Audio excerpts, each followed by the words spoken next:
మనం ఈ war ప్రిడిక్షన్స్ని ignore చేయడం చాలా ఈజీ. దాన్ని చేసుకుంటే ఇది థియరీ కాదు, పాసిబుల్ ఫ్యూచర్.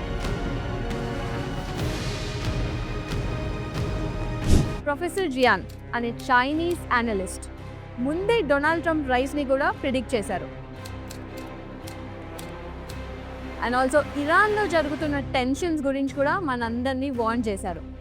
అండ్ ఇప్పుడు ఆయన నెక్స్ట్ స్టేజ్ ఆఫ్ వార్ని ప్రిడిక్ట్ చేయబోతున్నారు. And next stage of war గురించి మాట్లాడబోతున్నారు.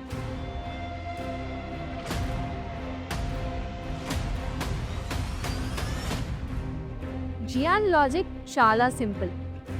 ఇలాగే కాన్ఫ్లిక్ట్స్ కంటిన్యూ అయితే చైనా ఎకానమీకి డైరెక్ట్ ఇంపాక్ట్ పడుతుందంట.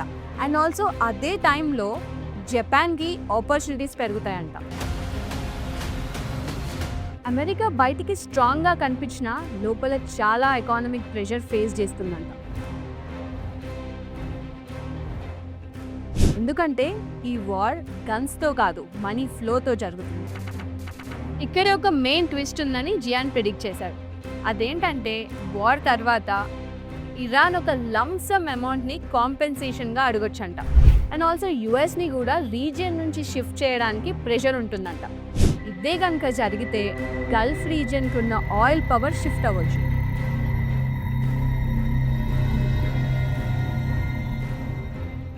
ఎస్పెషలీ ఈ స్ట్రైట్ ఆఫ్ హార్మస్, ఇక్కడ నుంచి చాలా క్రూడ్ ఆయిల్ వరల్డ్లో అదర్ పార్ట్స్కి ట్రావెల్ అవుతుంది. సో ఇక్కడ ఇరాన్ ఒక 10% ఫీ పెట్టినా కూడా $800 బిలియన్ రెవెన్యూ వాళ్ళకు వస్తుంది పర్ ఇయర్.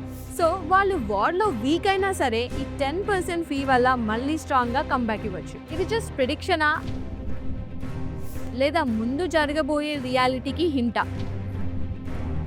ఆన్సర్ క్లియర్గా లేదు, కానీ డైరెక్షన్ మాత్రం క్లియర్గా కనిపిస్తుంది.